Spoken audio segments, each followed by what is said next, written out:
நடந்து கொண்டிருக்கிறது விநாயகர் இந்து முன்னணி இயக்கம் மிகச் சிறப்பாக தமிழ்நாடு முழுவதும் நம்ம பார்த்துக்கிட்டு இருக்கோம்.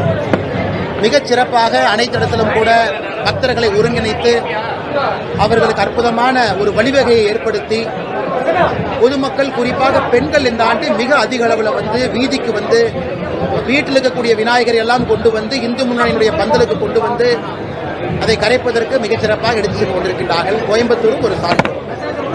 இன்னைக்கு நாம 10 நண்பர்கள்ட்ட 2-3 விஷயம் மட்டும் வைக்கிறோம்.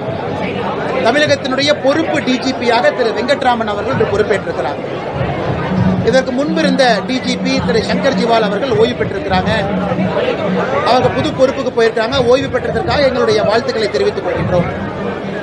எப்பொழுதுமே இல்லாத அளவுக்கு தமிழகத்தில் ஒரு டிஜிபியை நியமனம் செய்யாம முதலமைச்சர் அவர்கள் கடைசி நேரத்தில் ஒரு கோப்புல பொறுப்பு டிஜிபி என்கின்ற ஒரு கோப்புல கையெழுத்து போட்டுட்டு கிளம்பிட்டாங்க ஜெர்மனிக்கு. யுபிஎஸ்சி சுப்ரீம் கோர்ட்டினுடைய கைட்லைன் படி ஒரு டிஜிபி பொறுப்பேற்ற பிறகு குறைந்தபட்சம் 2 ஆண்டுகள் அந்த டிஜிபி கொடுக்கணும். ரிட்டையர் ஆகிறதுக்கு 6 மாதம் இருக்கும் பொழுது மாநில அரசு ஒரு பட்டியலை தயார் செய்து யுபிஎஸ்சிக்கு அனுப்பணும். 5 பேர் இருக்கக்கூடிய பட்டியல். யுபிஎஸ்சியிலிருந்து 3 பேர்த்த தீர்மானம் செய்து மாநில அரசுக்கு அனுப்பி வைக்கும். முதலமைச்சருக்கு 3ல் யாரு வேண்டுமானாலும் டிஜிபியா நியமனம் செய்வதற்கு அதிகாரம் இருக்கு. இது உச்சநீதிமன்றம் 2010 இதை வரைமுறைப்படுத்தியிருக்கிறார்.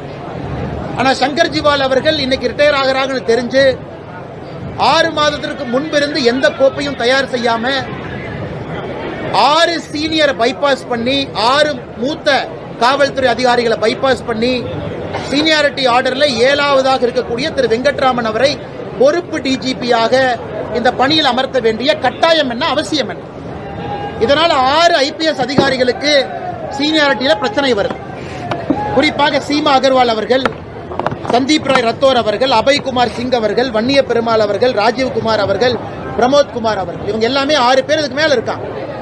அதனால இன்னைக்கு தமிழகத்தினுடைய பொறுப்பு டிஜிபி காலையில அந்த பொறுப்பேற்கக்கூடிய விழாவில் 8 டிஜிபி பங்கேற்கல. 8 டிஜிபி பங்கேற்கல. அவருக்கு மேல சீனியாரிட்டியில் இருக்கிற 6 பேரும் அவருக்கு கீழே இருக்கிற 2 பேர் 8 டிஜிபி புறக்கணித்திருக்கின்றார்கள். எப்படி காவல்துறையில சட்டம் ஒழுங்கை நம்ம காப்பாற்ற முடியும்?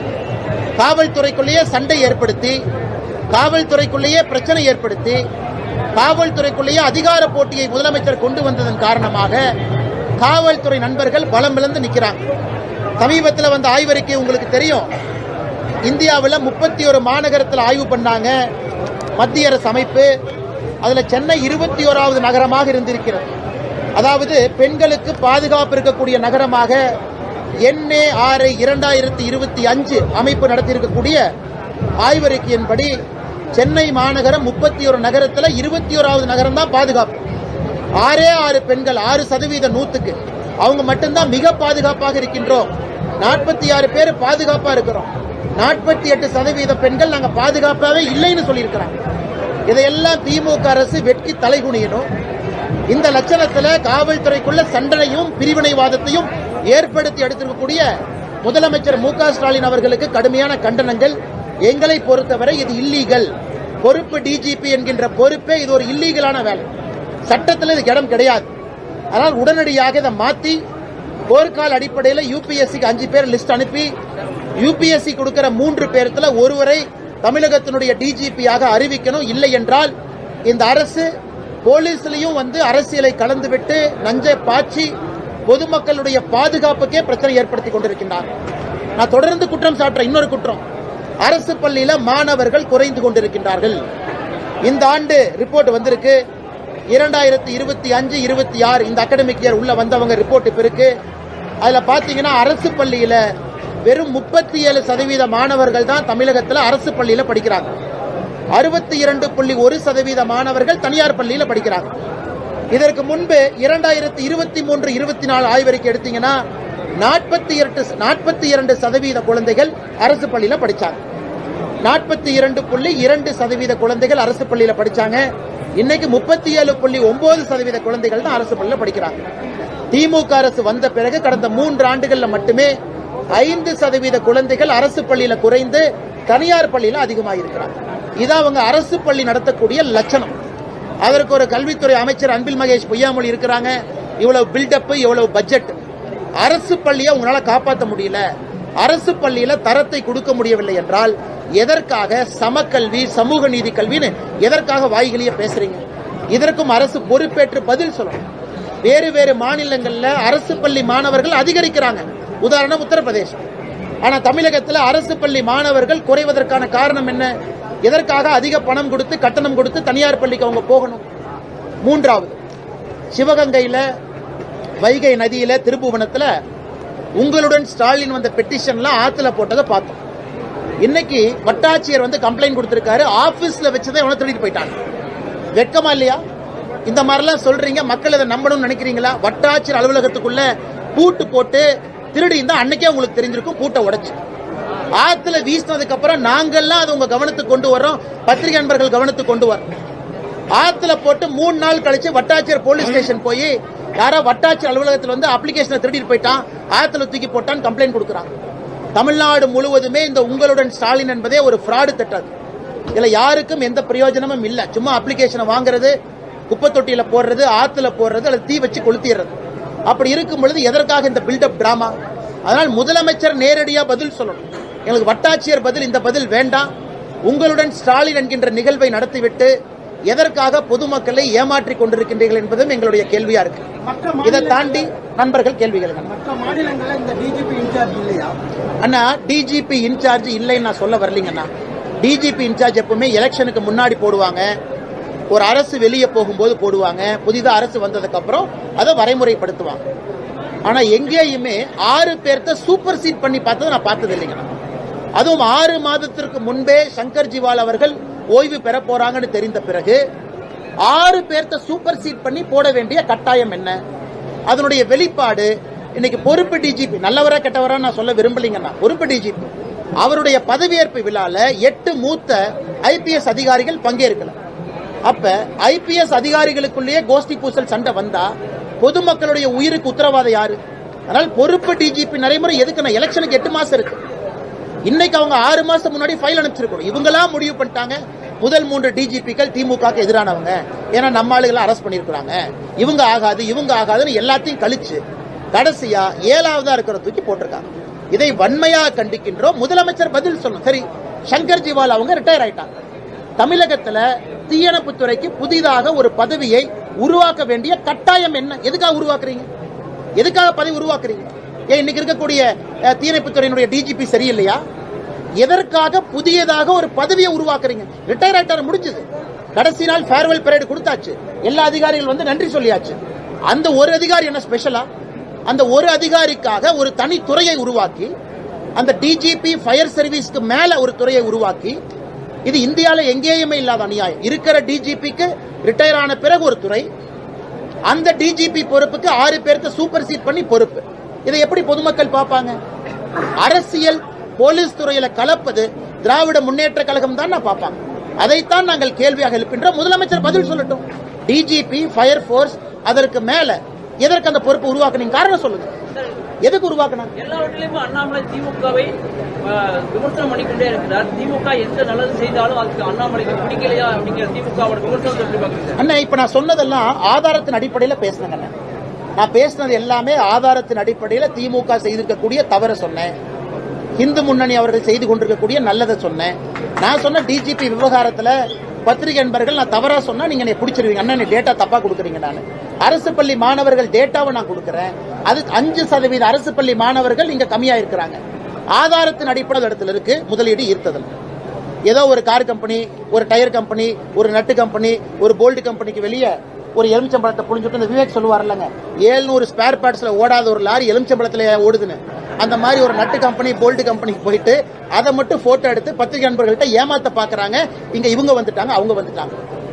உத்தரப்பிரதேசம், குஜராத், மகாராஷ்டிரா, தெலங்கானா பாருங்க, ஆந்திரா பாருங்க, எவ்வளவு நிறுவனங்கள் அங்க போறாங்க. அதனால் ஏமாற்றுகின்ற வேலை 10,26,000 கோடி, 10.26 lakh crore அவங்க அதிகாரப்பூர்வ கணக்கு. வெள்ளை அறிக்கை கொடுங்க, எப்ப வந்துச்சு, எங்க வந்துச்சு, பில்டிங் ஆயிடுச்சா, செங்கல் வச்சாச்சா? இன்னைக்கு முதலமைச்சர் ஜெர்மனி போக வேண்டிய அவசியம் என்ன, லண்டன் போக வேண்டிய அவசியம் என்ன? சரி, ஒருவேளை ரிட்டையர்மெண்ட் ஹாலிடேவா எடுத்துக்கிட்டா எனக்கு சந்தோஷம். 2026 மே மாசத்துல நமக்கு ரிட்டையர்மெண்ட் தமிழக மக்கள் கொடுக்க போறாங்க, நம்ம ரிட்டையர்மெண்ட் ஹாலிடே போலாம்.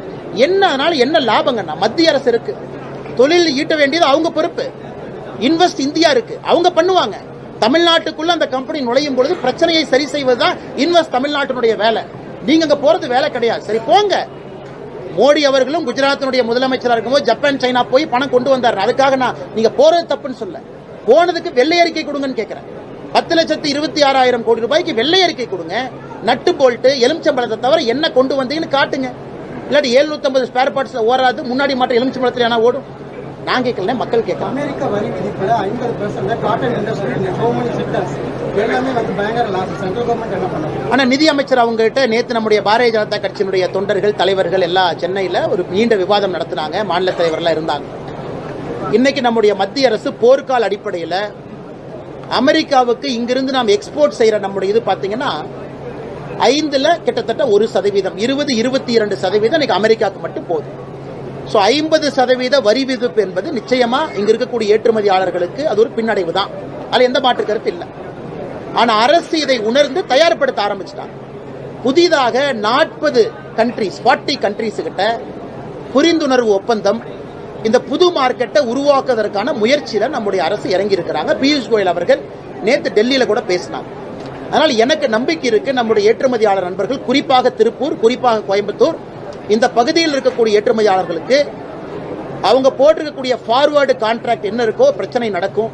அதனால் நீங்க இந்த நேரத்தில் அன்பான வேண்டுகோள், தைரியமா இருங்க, கொஞ்சம் பொறுமையா இருங்க. அரசு உங்களுக்காக போர்க்கால நடவடிக்கையில இறங்கி இருக்கிறது. இன்னும் சில வாரங்கள்ல இதற்கான மாற்று வசதி இது ஒண்ணுங்களா. ரெண்டாவது, இன்னைக்கு பேசல் நாம்ஸ் மாத்தணும், ஜிஎஸ்டி நாம்ஸ் தளர்த்தணும். செப்டம்பர் 2-3 ஜிஎஸ்டி கூட்டம். அதுல நிச்சயமாக ஒரு பெரிய மகிழ்ச்சிகரமான ஏற்றுமதியாளர்களுக்கு எல்லோருக்குமே சந்தோஷப்படக்கூடிய நிகழ்வு ஜிஎஸ்டி மீட்டிங்ல, கவுன்சில் மீட்டிங்ல நடக்குங்கிற நம்பிக்கை. அதன் பிறகு வங்கி, reserve bank of India dollar 88 ரூபாய் இருக்கு. ரிசர்வ் பேங்க் ஆஃப் இந்தியா கண்டிப்பா கட்டுப்படுத்துவதற்கான நடவடிக்கை அவங்க எடுக்க ஆரம்பிச்சிருக்காங்க.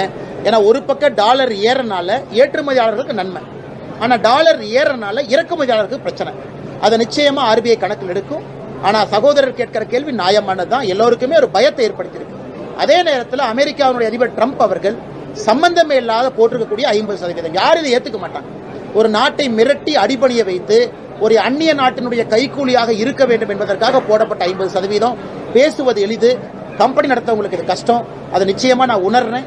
நிச்சயமாக மத்திய அரசு கூட இருந்து இன்னும் சில வாரங்கள்ல அவர்களுக்கு இருக்கக்கூடிய பிரஷரை ஈஸ் அவுட் ஆகுங்கிற முழு நம்பிக்கை எங்களுக்கு இருக்கு. பாஜக நிர்வாகிகள் கூட்டத்தில் உங்களை சுத்தியே ஏராளமான குற்றச்சாட்டுகள் வைக்கப்பட்டதா சொல்லப்படுது. இது எப்படி பாக்குறீங்க? இதுக்கு என்ன பதில் சொல்றீங்க? விடுங்கன்னு அரசியல் இதெல்லாம் இருக்கிறதா? 4 பேர் நல்லவன் சொன்னா 4 பேர் கெட்டவன் சொன்னா. பழனிசாமி வந்து ஒரு தற்கூரி, அவருக்கு முதலமைச்சராக தகுதி இல்லைன்னு ஏற்கனவே நீங்க விமர்சனம் பண்ணிருக்கீங்க. இப்ப வந்து அவருக்கு ஆதரவு சொல்றீங்க. அப்ப தமிழ்நாடு மக்களுக்கு ஒரு ஒரு நிமிஷம், நான் இந்த கட்சியினுடைய தொண்டங்கண்ணா, அதை ஃபர்ஸ்ட் புரிஞ்சுக்கணும். தலைவர் வந்து அப்புறம், ஒரு தொண்டனாக இருக்கும் பொழுது ஒரு கட்சி முடிவெடுத்திருக்கிறாங்க, தலைவர்கள் முடிவெடுத்திருக்கிறாங்க, அதை செயல்படுத்த வேண்டிய கட்டாயம் எனக்கு இருக்கு. அதனாலதான் கடமை என்கின்ற வார்த்தையை பயன். என் கடமை, கட்சி சொல்லிட்டாங்க, மோடி ஐயா சொல்லிட்டாங்க, என்னுடைய கடமை. இதுல வந்து தொண்டர்கள் வந்து நமக்குள்ள கருத்து வேறுபாடுகள் இருந்தா ஒரு கட்சி கட்டுக்கோப்பா இருக்காதுங்கண்ணா. அதனால அந்த பிரச்சனை முடிஞ்சது. எங்களுடைய கடமை, தலைவர்கள் சொல்லிட்டாங்க, செய்ய வேண்டியது அண்ணாமலை என்கின்ற அந்த தொண்டனுடைய பொறுப்பு. ரெண்டாவதுங்கண்ணா, நேத்து ஐயா ஜி.கே. மூப்பனார் அவர்கள் மறைந்து 24 ஆண்டுகள் ஆச்சு. அந்த நிகழ்ச்சிக்கு அண்ணன் ஜி.கே. வாசன் அவர்கள் அழைச்சிருந்தாங்க, எல்லாத்தையும் தனித்தையும் அழைச்சிருந்தாங்க. மேடைக்கு போகும்பொழுது இருக்கை போட்டிருந்தாங்க. ஜி.கே. வாசன் அண்ணன் சொன்ன இருக்கையில நான் அமர்ந்திருந்தேன், அவ்வளவுதாங்க. அதனால அரசியல் எதுவும் கிடையாது. எல்லாத்து மேலே எனக்கு அன்பு இருக்குங்கன்னா, பண்பு இருக்கு, பாசம் இருக்கு. உங்களுக்கு தெரியும், எனக்கு தனிப்பட்ட முறையில கோபம் இருக்கு, ஆற்றாமை இருக்கு, வேற இடத்துல இருக்கு, திமுக இருக்கு. நான் கூட ஒரு திமுக அமைச்சரை பார்த்தாலும் கூட மரியாதை கொடுக்கக்கூடியவன் நான். அது வேற, இது வேறங்கண்ணா. அதனால என்னை பொறுத்தவரை அண்ணாமலை என்கின்ற தொண்டன் கட்சி சொன்னதை கேட்டு செயல்படுத்தி கொண்டிருக்கிறார். மிகுந்த மகிழ்ச்சிங்கண்ணா. 7 ஆண்டுகள் ஆன பிறகு பாரத பிரதமர் நரேந்திர மோடி அவர்கள் இன்னைக்கு சீனாவில் அதிபரை சந்திச்சிருக்கிறாங்க. அதுல சீனாவுடைய அதிபர் பேசினது ரொம்ப முக்கியத்துவம். நண்பர்கள், நீங்க அதை டிவியில போட்டீங்க. ஆசிய கலாச்சாரத்துல 2 முக்கியமான நாடுகள் நண்பர்களாக இருக்க வேண்டிய கட்டாயம் நமக்கு இருக்குங்கிறார். அப்ப சீனாவுடைய அதிபர் உணர்ந்திருக்கிறாரு, இந்தியாவும் சீனாவும் சண்டை போடக்கூடாது, சீனா தேவையில்லாத பிரச்சனை பண்ணக்கூடாதுன்னு உணர்ந்திருக்கிறாரு. வருகின்ற இந்த நூற்றாண்டு என்பது ஆசிய கண்டங்களுடைய நூற்றாண்டு. It is century of Asia. நிச்சயமாக இந்தியாவும் சீனாவும் வலிமையாக இறங்கி வரும் பொழுது அது உலகத்தில் எந்த நாடு நம்மை கைக்கூலியாக மாற்ற நினைத்தாலும் அவர்களுக்கு அது ஒரு படிப்பனையாக மாறும். இன்னைக்கு SCO மீட்டிங் போயிட்டு இருக்கு. இந்தியா இருக்கிறாங்க, பிரதமர் மோடி ஐயா இருக்கிறாங்க, சீன அதிபர் இருக்கிறாங்க, ஜி இருக்கிறாங்க, ரஷ்ய அதிபர் புட்டின் இருக்கிறாங்க. 3 உலக தலைவர்களும் ஒரே நேரத்தில் இருக்கிறாங்க. இது மற்ற உலக நாடுகளுக்கும் ஒரு எச்சரிக்கை மணி. இந்தியாவை நீங்க நசுக்க நினைச்சீங்கன்னா இந்தியாவிற்கும் வழி தெரியும் என்பதை பிரதமர் அவர்கள் காட்டிக் கொண்டிருக்கின்றார்கள். அதனால் நிச்சயமாக நல்லது நடக்கும். துடியலூர் விழாவில் ரஞ்சித் நிகழ்ச்சியின் மகிழ்வுரை